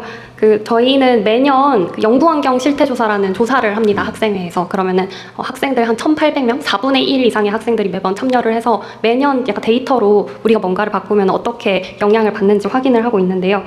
가장 시급하게 변화되어야 한다는 거 맨날 1위가 경제적 환경이고 두 번째가 국가 차원의 이공계 투자입니다. 그래서 이번에 국가 차원의 이공계 투자를 한다고 하니까 아주 반가운데요. 거기 관련해서 카이스트 학생들이나 일반 이공계 학생들은 인건비의 거의 대다수가 연구개발비의 학생 인건비에서 나오지 않습니까? 카이스트의 경우에도 80%에서 90%인데 이렇기 때문에 이제 연구개발 과제가 뭔가가 이제 기준이 바뀌거나 사용 방법이 바뀌면은 학생들의 약간 생계에 바로 영향이 오는 구조로 돼 있습니다. 그래서 이번에 PBS도 카이스트 폐지를 한다고 들은 것 같은데 그 전환기에서 학생들이 최대한 충격이 좀 적을 수 있도록 해주시면 좋겠고요. 그리고 학생들의 그런 기본적인 인건비를 보장해 주실 때 물가 상승률에 뭔가 함께 가는 연동 지표를 만든다든지 약간 좀 저희가 매번 여러 선생님들 다 쫓아다니면서 어떻게 안 해도 좀 어느 정도 보장이 되는 방식을 좀 찾아볼 수 없을까. 어느 정도 이제 연구 개발비와 학생의 안전한 생활을 좀 분리해서 재원을 좀 마련을 할 수 없을까 그런 고민이 듭니다. 네. 네. 사실 오늘 과교부 장관께서 발표한 내용도 이렇게 수없이 많은 현장과의 토론 논의를 통해서 발췌한 내용들이에요. 앞으로도 대화를 좀 최대한 많이 하고 제가 각 부처의 이해관계 집단, 전문가 집단하고 계속 토의를 좀 해라 뭐든지라고 지시를 하고 있는데 어쨌든 여기는 과학기술계는 토론도 꽤 많이 했던 것 같고 그중에 혹시 누락된 게 있는지 끊임없이 토론하시고 이 학생회에서도 제시해가지고 저 하정우 수석한테 말씀하시든지 아니면 과기부에 얘기하든지 하세요. 통로가 다 열려 있으니까요. 통로를 열어주시면 저희가 정말 할 많은 제안을 하고 싶습니다. 제가 정부 공직자들 보면은 막 아이디어를 짜내려고 막 인상을 쓰면서 막 이러고 있거든요. 그래서 제가 그러지 말고 가서 물어봐라. 그냥 그 이해관계 있는 사람들한테 물어보면 그 사람들이 다 얘기해 줄 텐데 그걸 뭘 며칠서 그냥 모여가지고 머리를 쥐어짜고 있습니까? 이게 사람이 한계가 있어가지고요. 자기가 처한 상황에서 생각할 수 있는 게 한계가 있거든요. 행정 서비스는 쳐다보고 있는 이 국민 대중이 원하는 걸 해주는 건데 그거다 물어보면 될 거를 굳이 안 물어보고 책상에 모여가지고 막 고민하고 있어요. 근데 우리 과기부는 안 그러죠? 현장 목소리를 너무 많이 듣다 보니까 오히려 헷갈려요? 카이스트 한국과학기술 같은 경우는 사실은 상대적으로 지원이 많이 그렇죠. 하고 있습니다. 대학원생들이나 이제 스타이펜드도 그렇고 사실은 많은 지방에 있는 학교들이 이런 뭐 장학금이나 여러 가지 대학원생들 지원하는 이런 그 비중이 굉장히 좀 상대적으로 좀 낮은 편입니다. 그래서 지금 교육부랑 저희가 논의하고 있는 것이 일반 대학들도 과기원 정도 수준의 지원이 될 수 있도록 기존에 이제 과기원 제도를 일반 대학원에 전파하는 이런 노력들을 같이 논의를 좀 하고 있습니다. 그래서 지금 물론 4대 과기원도 부족한 부분들, 뭐 장학금들, 뭐 여러 가지 뭐 연구생활비들 지원하는 것들 아까 발표드린 대로 늘려 나가는 부분 포함해서 네. 균형 발전이 될 수 있게 종합적으로 잘 검토하도록 하겠습니다. 네. 그 우리 이슬기 총학생장님 말씀 속에서도 들어 있는데 현실적으로 학생들이나 이 중간 연구 참여자들 그 인공지능으로 소위 리서치나 연구 보전하기 대체되는 것에 대한 두려움이 있죠. 네, 네 많이 있습니다. 그래서 이번에 학생들끼리 TF도 꾸려서 이런 이야기도 좀 설문도 받아보자고 하고 있고요. 극복책은 뭐예요? 토의해본 결과 거기에 대한 뭐 어떻게 해결하자는 거에 대한 얘기를 해봤을 거 아니에요. 그러니까 그중에 공감 가는 거 있으면 한번 얘기해 보세요. 그거를 논의장 자체가 없다는 게 일단 가장 큰 문제였습니다. 일단 학생들도 모이고 이제 교수님들도 모여야 되고요. 각 분야마다 사용하는 방식도 전혀 다르고 그래서 일단은 우리가 어디까지 AI를 쓸 거냐, 뭐 연구, 뭐 리터러처 리뷰까지는 AI로 그냥 돌려도 되지 않냐 하는 학생이 있고요. 그게 연구자의 기본인데 그걸 하면 어떡하냐 이런 학생들부터 다 연결이 되어 있어서 저는 사실 그 각 레벨의 이런 비전이 있으면은 이제 사람들이 신뢰나 어떤 믿음이 가야지 함께 빨리 굴러갈 거 아닙니까? 그걸 할 때 많은 대화 창구를 마련도 해주시고 학교 차원에서도 이걸 좀 체계적으로 정리해서 다시 올릴 수 있게끔 도움을 주시면 좋을 것 같습니다. 저는 그런 생각이 드는데 너무 제가 단순한지는 모르겠지만 전에는 뭐 미적분 뭐 막 계산해가지고 뭐 함수 거치고 막 해서 다 손으로 했잖아요. 연구할 때. 근데 어느 날 이 전자계산기가 나왔잖아요. 네. 그럼 전에는 막 이거 막 수학 계산 잘하는 사람 안 틀리고 이 사람들이 중요한 연구 보조자였을 것 같은데 이제 전자계산기가 나왔으니까 그 사람들 일이 없어졌을 것처럼 생각되지만 그러나 그건 또 하나의 도구로 쓰면서 역할을 또 하잖아요. 그래서 이 연구 분야 인공지능 전환 문제도 시간이 문제지. 결국은 대안이 나올 텐데 누가 조금이라도 빨리 그 발굴하냐에 달려 있지 않을까 싶어요. 그래서 중간 연구자들이 중간이 비어버리는 이 문제에 대해서는 정부 차원에서도 예를 들면 그들에게 새로운 연구 주제를 주든지 아니면 그걸 좀 더 잘하는 사람이 또 있을 거 아니에요. 저도 이게 가끔씩 누구한테 그 인공무한테 물어보는데 이거 순 틀리더라고 그거. 요새 안 믿어 제가 잘. 꼭 검증을 해봐요. 내가 그 인용했다가 한번 망신당할 뻔한 일이 있어가지고. 네, 감히 말씀하십시오. 발언 기회를 좀 얻도록 하겠습니다. 방금 전에 또 사실 말씀 꺼내시기 전에 그 카이스트 포함해서 또 지역의 일반 대학보다 이제 상황이 좋은 편이고 그래서 이제 지역에도 이렇게 자립할 수 있는 걸 해주신다고 말씀하셔서 이게 타이밍이다 생각했는데 이제 바로 또 넘어가셔서 제가 좀 그 말씀하신 거 포함해서 좀 의견을 말씀드리도록 하겠습니다. 아까부터 이제 저희가 전체적으로 AI라고 하는 대전환이 이제 기술에서 주제이고 하는 건 이제 전체 저희 과학 분야에서 다 적용할 수 있는 부분이라서 상당 부분 받아들이고 있습니다. 이게 새로운 것이지만 모두 받아들이고 있는 부분인데 이 해결하는 말씀하신 그 걱정 부분은 어떻게 보면 도구이기 때문에 저희가 인간이 도구를 사용하는 부분이니까 이 새로운 도구를 또 활용하면서 연구에 더 결과를 낼 수 있을 거라. 저는 이제 중간 연구자라는 그런 표현보다는 저희가 이 환경에 적응을 빨리 할 수 있을 거라고 생각이 됩니다.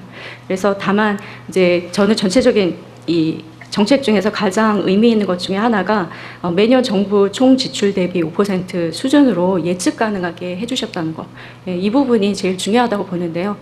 저희가 그 시기마다 이제 그 뭐 인기 있는 주제들이 있긴 합니다. 그래도 일반 연구자로서 기초적인 거는 꾸준히 지원이 될 수 있다라고 생각하면 저희가 각자 자리에서 또 잘 할 수가 있기 때문에 그 부분이 중요하다고 생각이 되고 지금 AI 그 데이터화에서도 한 가지 현장에서 우려하는 것 중에 하나는 이미 있는 데이터를 활용해서 AI 프로그램 자체가 극대화하기 때문에 그 투입하는 소스에서 좀 더 다양성이 있어야 된다. 그런 부분에서 이제 노력을 해주시길 바랍니다. 네.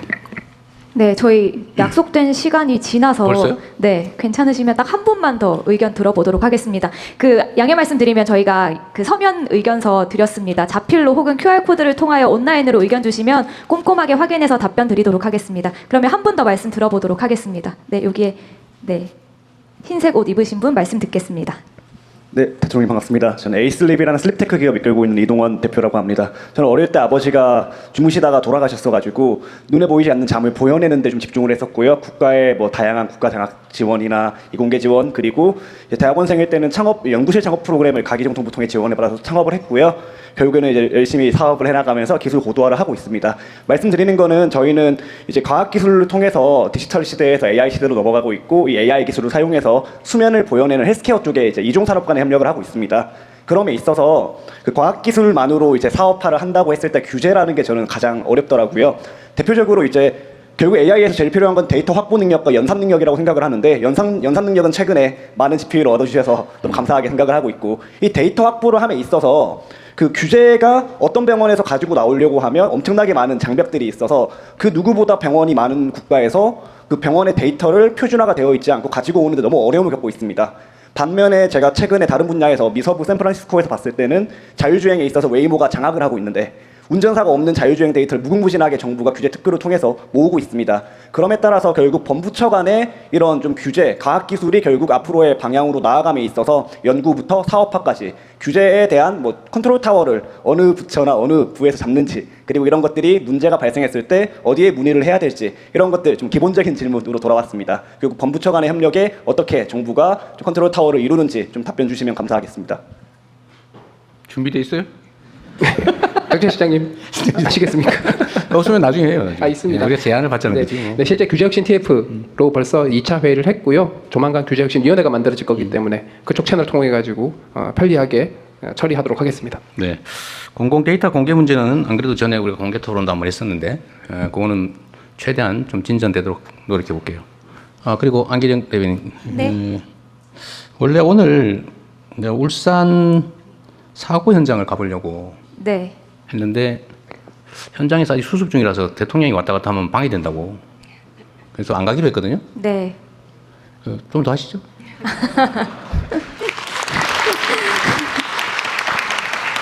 네, 알겠습니다. 그러면 좀 뒤쪽에 의견 듣겠습니다. 네, 거기 여성분께서 손 드셨거든요. 안경 쓰시고 황정아 의원님 뒤에 계신 분입니다. 네. 네, 감사합니다. 네, 서울대학교 이은경입니다. 저는 올해 2월에 박사를 졸업하고 이제 학계에서 연구계로 막 들어서는 입장에 있는데요.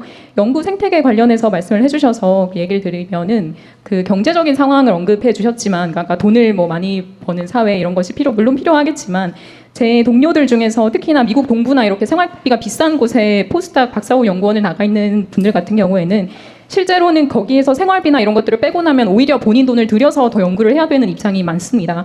그럼 그럼에도 왜 해외를 나가느냐? 이것은 해외에서 생활을 하는 것이 그 연구 환경을 경험하고 정말로 똑똑한 인재 풀에서 같이 연구하는 게 어떤 것인지를 느끼고 후에는 취업 시장이나 특히 교수 임용에서 경쟁력을 가지고 싶어서 이게 제가 생각하는 중요한 이유인데요.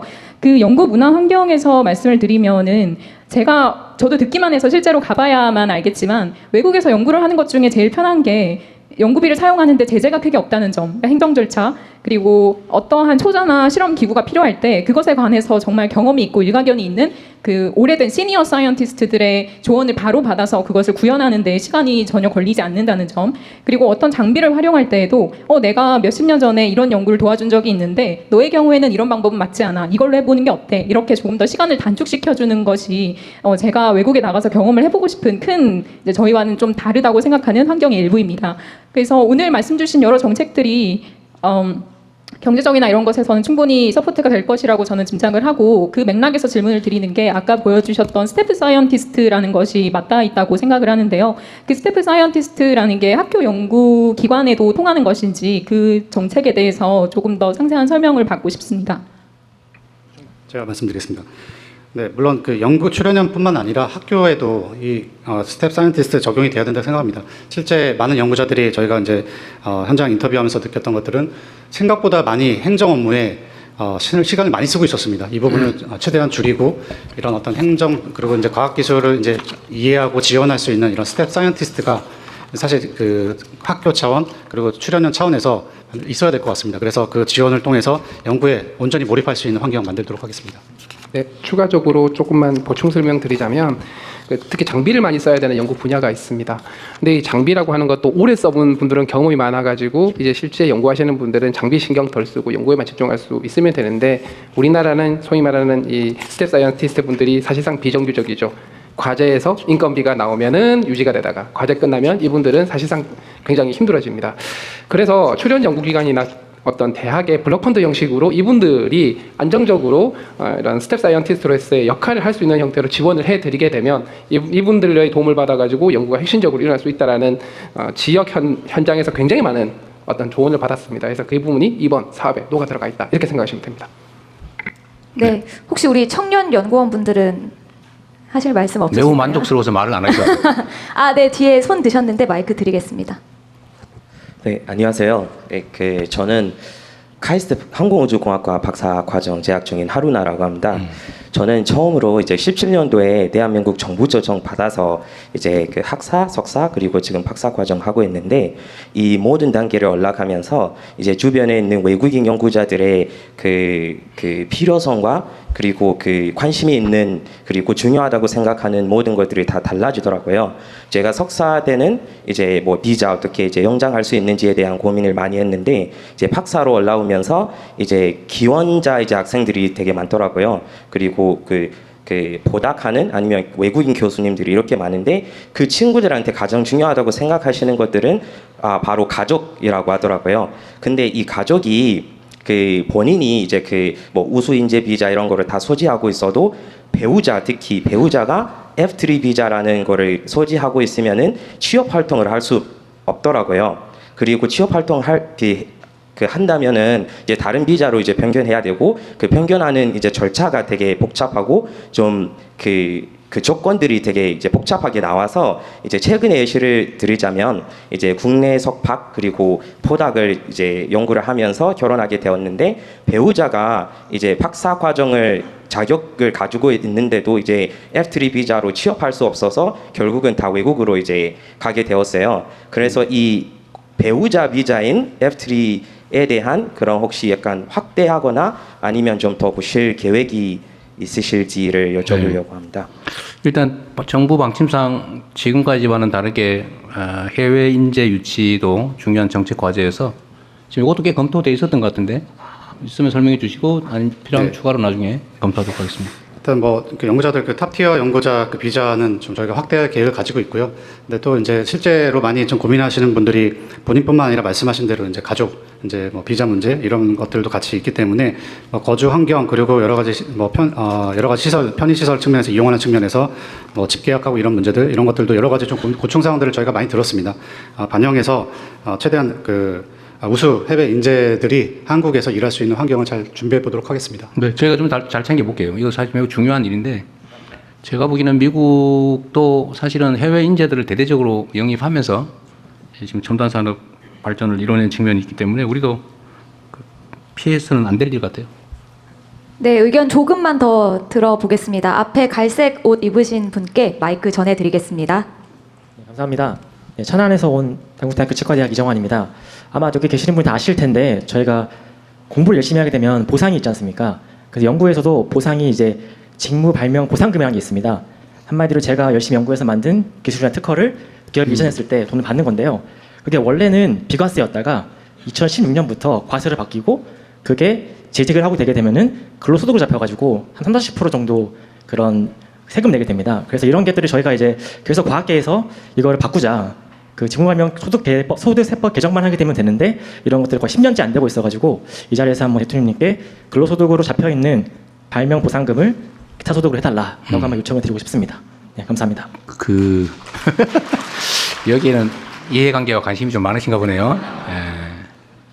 그건 한번 검토는 해볼 텐데 그거보다는 보상액을 올리는 게 차라리 어떻습니까? 이게 제가 보니까 국가 R&D를 민간에 이양했을 때 지급되는 보상이 너무 적은 것 같아요. 그러니까 그 연구 개발자들에게 돌아가는 것도 너무 적고.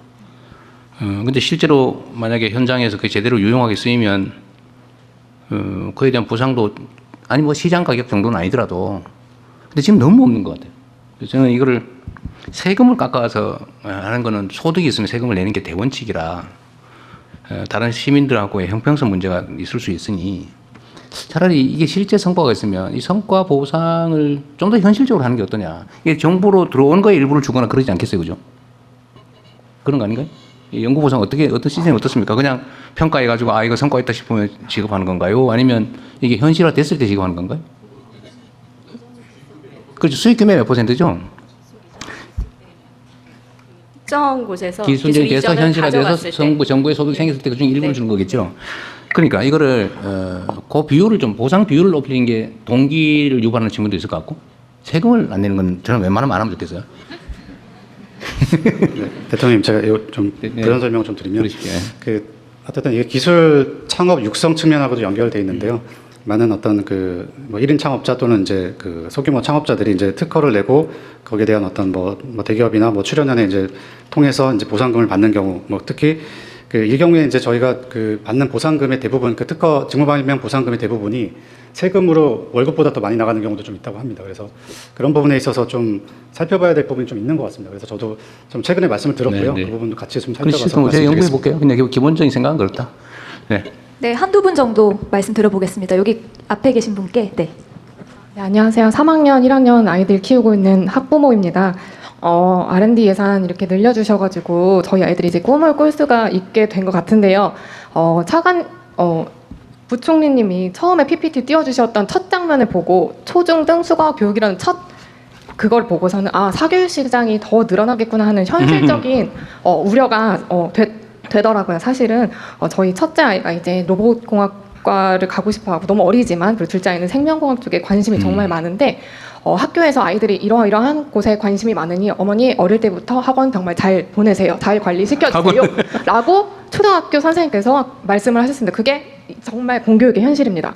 그리고 코드페어나 과학전람회를 보시면 정말 아이들 과학적으로 정말 똑똑하고 천재적인 아이들이 정말 많습니다.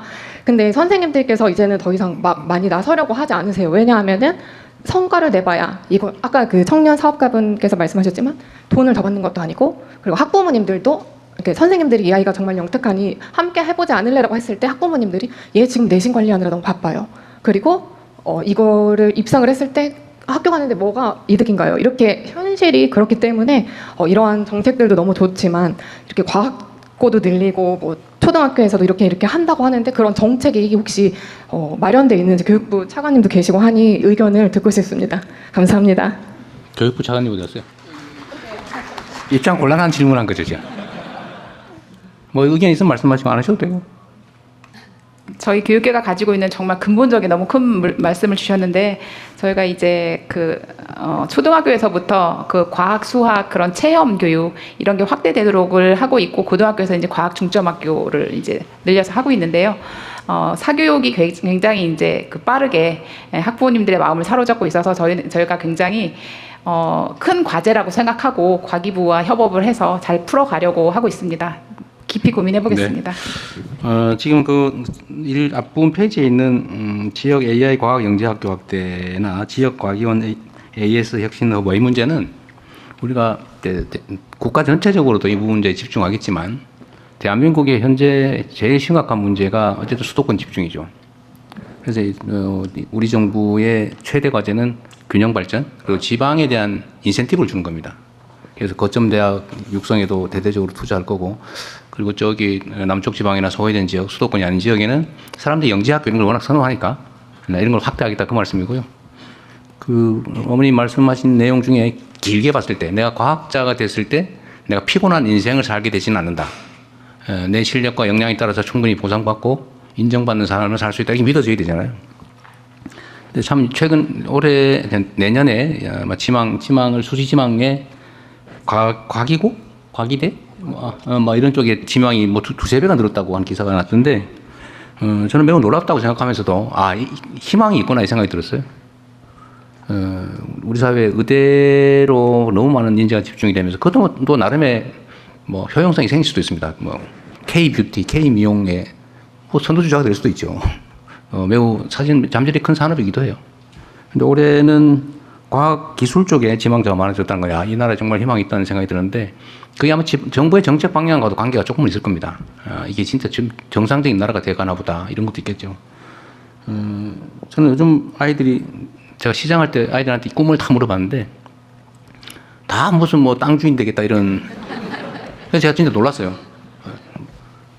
옛날에는 다 과학자, 비행사, 우주인, 대통령 이랬잖아요, 그죠? 근데 요즘은 좀 다르더라고 보니까. 주로 돈 버는 거에 관계돼 있는. 돈 버는 것도 그렇게 막 권장할 그런 영역은 아니었던 것 같아요. 그래서 좀 방향을 바꾸는데 국가 역량을 대대적으로 투여할 생각입니다. 그래서 전체를 좀 방향을 틀어놓으면 쉽게 안 돌아가거든요. 물론 법 제도화도 해야 되고, 그다음 의지도 보여줘야 되고, 우리 사회 시스템도 그렇게 좀 구조적으로 안정적으로 바꿔놔야 이제 실력 있는 사람이 존중받는 사회가 되겠구나. 과학기술을 열심히 공부하면은 그게 길이 생기는구나. 성공할 길이 생기고 존중받는구나. 이렇게 만들어 보려고 합니다. 시간이 좀 더 있으니까요. 좀만 더 하십시오. 여기까지 왔는데 말도 못하고 하면 얼마나 억울하겠어요. 네, 그러면 저쪽에 손 높이 드신 분께 마이크 전해드리겠습니다. 네, 안녕하세요. 저는 연세대학교에서 연구 교수로 연구를 하고 있는 김태영이라고 합니다. 거시적인 관점에서 너무 많은 좋은 이야기들을 해주셔서 저는 아까 배경훈 장관님께서 소개했던 프레젠테이션에서 비전인 교원이니까 제가 전인 교원을 많이 이렇게 늘리고자 한다라고 하셨는데 다 아시다시피 지금 저희가 출산율이 굉장히 낮고 학생이 줄어드는 이런 환경에서 이렇게 현실적으로 어떻게 늘릴 수 있을지에 대해서 궁금하고요. 그리고 두 번째로는 가제를 평가하는 사람 6,000명 정도를 이렇게 만들겠다 그런 직책을 만들겠다라고 했는데 그게 현실적으로 가능한지도 궁금하게 됩니다. 답변 드리겠습니다. 일단 지금 저희가 지금 고민을 많이 하고 있는 부분이 이제 포닥하고 이제 비전임 교원들이 충분히 대우를 받고 연구할 수 있는 환경을 만드는 게 중요하다고 생각합니다. 그래서 왜냐하면 전임 교원 대비 비전임 교원의 수가 거의 동등한 정도 수준의 어떤 숫자에 육박합니다. 그렇기 때문에 비전임 교원들 이들이 결국 미래 과학기술의 더 중요한 어떤 인재들이니까 이들을 위한 일자리 창출 이게 전임 교원이 될 수도 있겠고요. 연구 출연연이나 이런 데로 어떤 진출이 될 수도 있겠고 이런 측면에서의 어떤 정규직 교원이든 연구자로서의 어떤 기회를 정부가 좀 계속 찾고 발굴하고 만들겠다라는 말씀을 좀 드렸던 거고요. 그를 위한 어떤 만약 학교에서 이런 전임 교원을 늘리기 위해서 재정적인 부담이 있다면 그런 부분들 저희가 이제 지원할 부분들 좀 찾겠다 이렇게 좀 봐주시면 될 것 같습니다. 그리고 평가위원회에 대한 부분 여기 계신 분들은 다 좀 공감하시는 문제일 겁니다. 좋은 어떤 평가위원들 셋업이 가능하냐, 모든 과제마다 이게 신뢰할 수 있는 평가를 우리가 받은 것이 맞냐, 그런 부분에 있어서는 일단은 가급적이면 투명성, 이제 실명제, 평가위원 실명제도 말씀드리고 있는데 가급적이면 투명하게 그리고 그 평가 내용을 최대한 공개하고 그리고 이제 평가위원도 사실 이게 저희가 필요에 따라서 평가위원들을 소집하는 게 아니라 그 해당 분야의 어떤 전문가들을 이렇게 풀을 저희가 잘 세팅을 하고 그분들과 계속 교류하고 어떻게 보면 한 10% 20% 정도는 전담 평가위원을 좀 구성해 보고자 합니다. 이런 어떤 노력들을 통해서 평가의 어떤 공정성 그리고 전문성을 한번 높여 나가도록 해보겠습니다. 대체적으로 이 연구 결과들은 무슨 군사 보안이나 이런 거 해당이 되지 않으면 공개해도 되는 거잖아요, 그죠? 그리고 기본적으로 국가가 비용을 들여서 연구한 결과는 우리 국민 모두의 것이기 때문에 누구나 쓸 수 있게 공개해야 될 것 같거든요. 그래서 저는 만약에 이것도 사실 잘 안 되고 있는데 데이터 공개해야 되잖아요. 연구 결과도 그냥 국민들이 다 판단할 수 있게 그 전부 공개됐다. 예를 들면 이번에 평가를 하게 됐는데 올해 평가 대상은 이거다. 그리고 전부 다 데이터를 공개를 하고 그걸 가지고 심심한 사람은 챗GPT에다 물어보든지 근데 이렇게 객관적인 검증은 아니죠. 객관적으로 다시 재평가될 수 있다고 생각되면 평가위원들도 최대한 중립적이고 객관적으로 하려고 노력하지 않겠어요, 그죠? 그래서 저는 이게 모든 문제의 근본은 비공개, 불투명성에서 나온다고 보는데 이 평가도 대상도 공개하고 평가 과정도 공개하고 평가 결과도 공개하고 이렇게 하면 별로 문제 없을 것 같아요. 네, 가급적 모든 과정을 좀 공개하고 네, 공개하는 걸 원칙 투명하게, 공정하게. 네, 그리고 양해해 주시면 충남대 교수님 그리고 그 이슬기 학생회장님 모두 발언하셨는데 옆에 연구계 그리고 산업계 준비된 게 있는데 못하고 있군요. 대표하신 분들 오셨는데 말씀 못 들어본 것 같아서 한 말씀씩 좀 짧게 부탁드리겠습니다.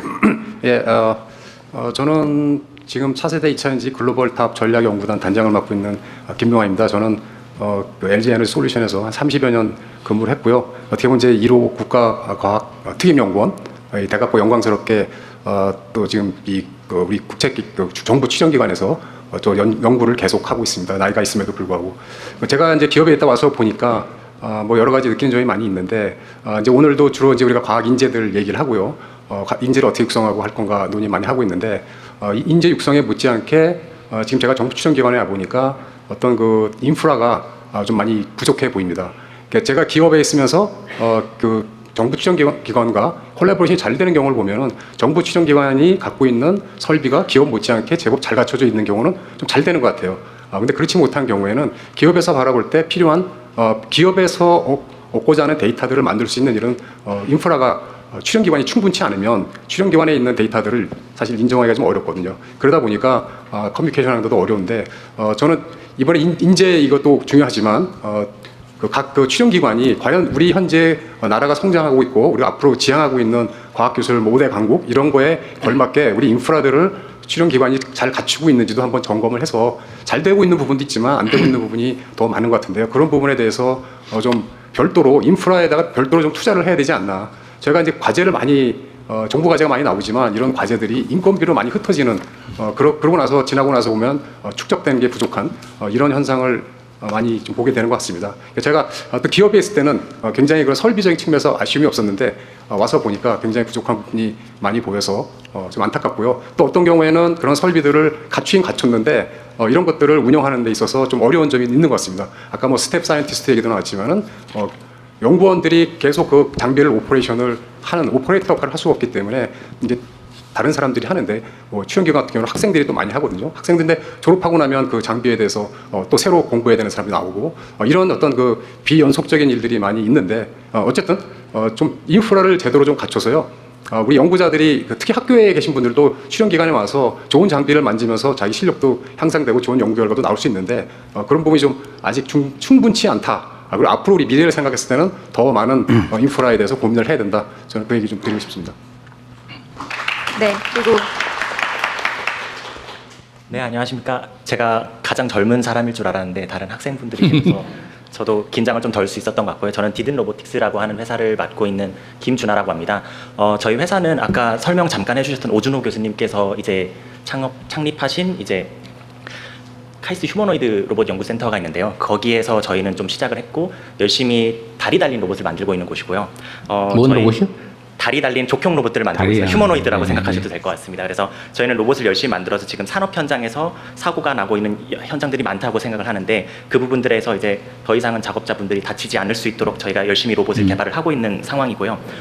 오늘 사실 정책적으로 정말 많은 얘기들을 해주셨는데 제가 사실은 다른 발표 자리에서도 뭔가 이런 것들이 개선됐으면 좋겠다라고 얘기했던 것들이 사실은 오늘 다 반영이 되어 있는 것 같아서 정말 고무적이라고 생각하고요. 그래서 과학기술이 발전을 했을 때 결국 나라도 더 진행이 될 수 있다라는 믿음으로 저희는 계속해서 연구를 하는데 그거에 더 박차를 해주시는 좋은 결정들을 해주셨다고 믿고 있습니다.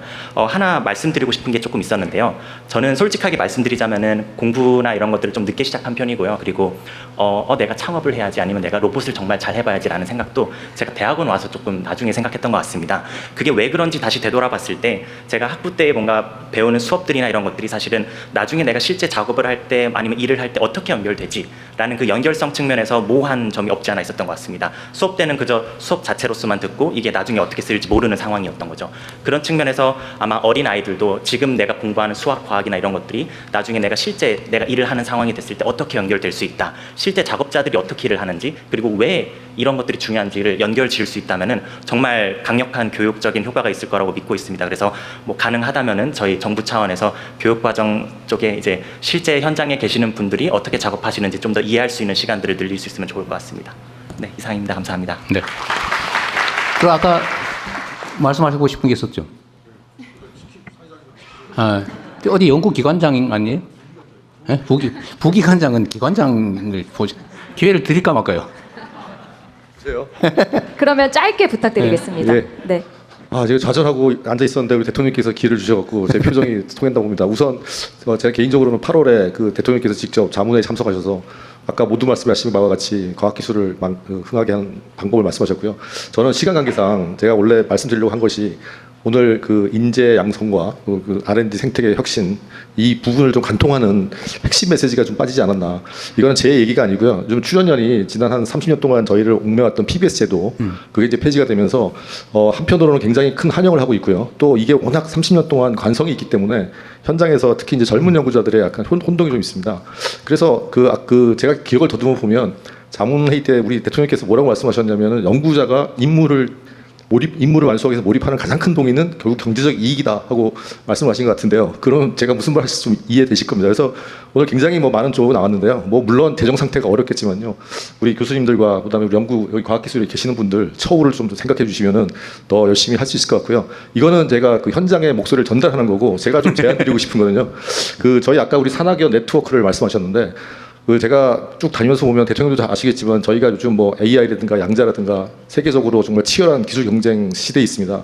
하지만 우리 R&D가 아무리 늘어났다고 해도 우리가 경쟁하고 있는 그런 나라에 비해서는 연구비가 모자란 게 현실이고요.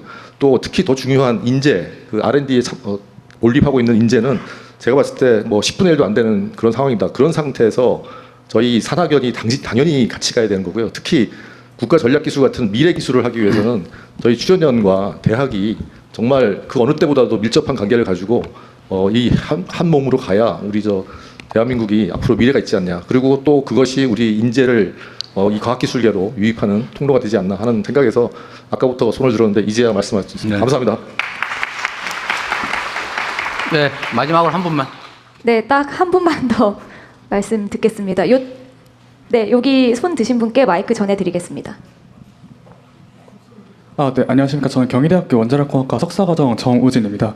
다만 저는 약간 대학원생 분들의 조금 현실적인 부분을 좀 말씀드리려고 질문 드리려고 하는데요. 사실 저희 올해 초에만 해도 어떤 과제비 입금 같은 게 좀 지연이 되어서 저희 연구원 학생들께서 되게 늦게 인건비를 지급받는 그런 좀 일들이 있었는데요. 그런 부분에서 조금 더 일처리가 조금 더 빨라지거나 협약 같은 것들이 빠르게 맺어져서 좀 저희가 예측할 수 있는 정도로 어떤 인건비나 혹은 연구비가 좀 입금이 되어서 저희가 잘 연구를 할 수 있도록 좋은 환경을 만들어 주셨으면 감사드리겠습니다. 연초에 그랬다고요? 네, 연초에. 그게 그게 아니고 이게 원래 경기지능책 어쩌고 하면서 예산 조기 집행하자고 전 부처가 나서서 난리인데 어떻게 저런 일이 발생할 수 있죠? 예, 개별 상황을 좀 파악해 보겠습니다. 예. 보통은 말씀하신 대로 1사분기에 조기 집행을 하는데요. 예. 그러게 빨리빨리 주지 그걸 왜? 근데 그런 건 있더라고요. 2월달일 때 어쨌든 그의 집행 계획을 수립해서 결제하고 처리하고 이게 좀 시간이 걸리더라고요. 그러니까. 어쨌든 최대한 빨리 지급될 수 있도록 노력할게요. 이제는 정리해야 될 것 같네요. 네, 모든 분들께 기회를 드리지 못해서 죄송하고요. 다시 한번 말씀드리지만 저희 그 서면 의견서에 자필로 혹은 QR코드로 온라인으로 의견 주시면 저희가 꼼꼼히 검토해서 답변 드리도록 하겠습니다. 다시 과학기술인을 꿈꾸는 대한민국 국민보고회 대전에서 함께했습니다. 그러면 이제 대통령님의 마무리 말씀 듣겠습니다. 네, 여러분들 긴 시간 고생하셨습니다. 그리고 의원님들 6분 애쓰셨어요. 말 안 하고 있으려니까 힘들죠? 원래 정치인들 말을 해야 되는데 말을 못하게 하면 고문하는 거하고 똑같아요. 그래도 이해해 주셔서 감사드립니다. 제가 특별히 드릴 말씀은 더 없고 이때까지 충분히 말씀드렸습니다. 과학기술이 존중받는 또 과학기술인들이 인정받는 자부심 갖고 일할 수 있는 연구할 수 있는 그런 나라를 꼭 만들고 그걸 통해서 요즘은 전 세계적으로 첨단 기술 분야 또 연구개발 분야의 경쟁이 격렬하게 벌어지고 있는데 거기서 제일 책임이 큰 집단은 국가라고 생각합니다. 국가란 곧 국민이죠. 여러분 국민 모두가 관심 갖는 또 국민 모두의 삶이 획기적으로 개선될 수 있는 그런 나라를 만들기 위해서 최선을 다하겠습니다. 사진이라도 하나 같이 찍고 가죠. 요 의자 하나 갖다 놓고 우리 단체 사진을 찍으면서 끝내도록 하겠습니다. 수고하셨습니다.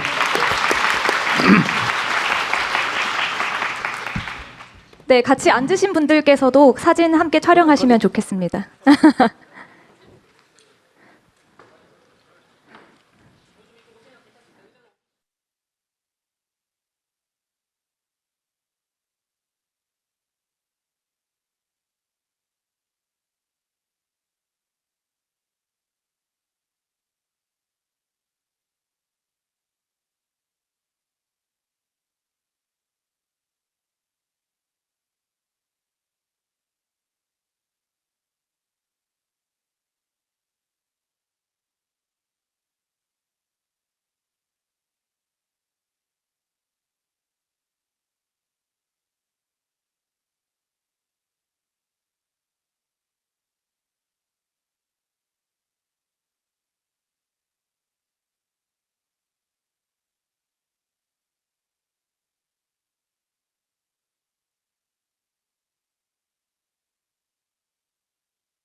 애청자 전용 상품을 만들었는데 자동차 보험 또한 보험의 점검이 필요합니다.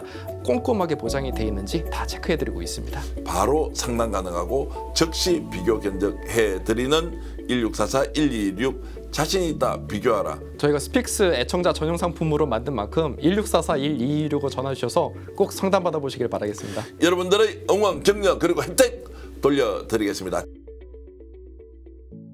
요즘 바닥에 앉으면 엉덩이에 산숨이 푹푹 나오는 그런 추운 계절이죠. 그럴 때는 깔아야 됩니다. 바로 전기 매트의 명가 1홀에서 매트 2종 세트를 제가 소개하겠습니다. 첫 번째, 카본 원목 마루 매트인데요. 깔끔하고 세련된 원목 마루 느낌 그대로 살렸고 탄소 열선이 따뜻함이 다릅니다. 이 정도면 뜨끈한 아랫목 온돌입니다. 자, 싱글 구성 한 세트가 28,900원, 더블 구성 두 세트가 무려 49,900원으로 7,900원의 할인 효과 있습니다. 자, 두 번째, 우리 집안의 효자템이고요. 아랫목 온찜 매트입니다. 초절전 70W 전기세 절감은 기본이고 전자파 걱정이 없고 물 세탁까지 가능한 찜질방 가실 필요가 없는 그런 매트가 되겠습니다. 배송비가 당연히 포함이고, 자, 싱글 사이즈 44,900원, 더블 사이즈가 54,900원으로 해서 10,000원만 더해서 넉넉한 더블 사이즈가 좋습니다. 자, 온라인 쇼핑몰 어디를 찾아도 이 가격 없고 이번 겨울 뜨끈뜨끈한 1월 매트로 스픽스몰에서 준비하십시오.